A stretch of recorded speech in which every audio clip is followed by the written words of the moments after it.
Elton, çfarë kanë sekuestruar opëgjët e Vlorës? Përshëndetje Fabiola, atëherë ditën e dieshme, dy oficerë të policisë gjyqësore me urdhë të prokurorisë së Vlorës kanë qenë në bashkinë e Vlorës prej orës 13 të mesditës deri në orët e vona të mbrëmjes, diku rreth orës 23. Kanë qëndruar kryesisht në zyrën e aseteve të bashkisë së Vlorës, kanë sekuestruar dosje që kanë të bëjnë me parcelizimin e plazheve kryesisht për vitet 2023-2025. Sipas informacioneve të marra gjatë ditës së sotme, pritet që oficerët e policisë gjyqësore të drejtohen edhe gjatë ditës së sotme në zyrën e aseteve pranë bashkisë së Vlorës pas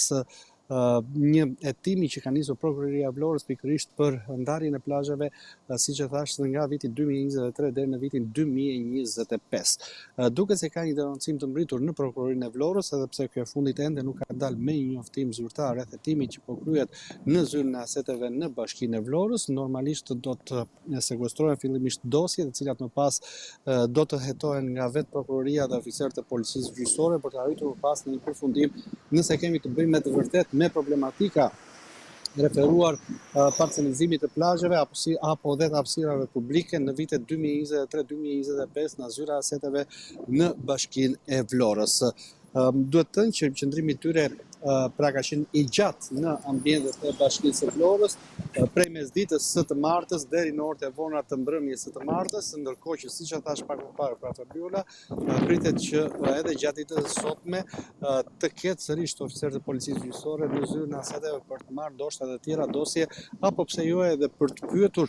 punonjës të zyrës së aseteve pranë bashkisë së Vlorës. Normalisht hetimi, siç e thash, ka nisur nga një indicie e prokurorisë së Vlorës, duket se ka një denoncim nga qytetarë të ndryshëm apo nga ndonjë person pikërisht në prokurorinë e Vlorës, dhe kjo e fundit më pas ka nisur, siç e tham, pra edhe sekuestrimin e disa dosjeve pikërisht për parcelizimin e plazheve dhe hapësirave publike në vitet 2023-2025 në bashkinë e Vlorës. Të paktën ky është informacioni që kemi deri më tashmë. Normalisht hetimin pritet të vijojë pas marrjes së dosjeve, edhe ndoshta edhe pas hetimit që do të kryejë prokuroria e Vlorës, pritet të zgjasë në kohë për të vërtetuar nëse kemi të bëjmë me të vërtet me shkelje apo jo rreth problematikës në fjalë.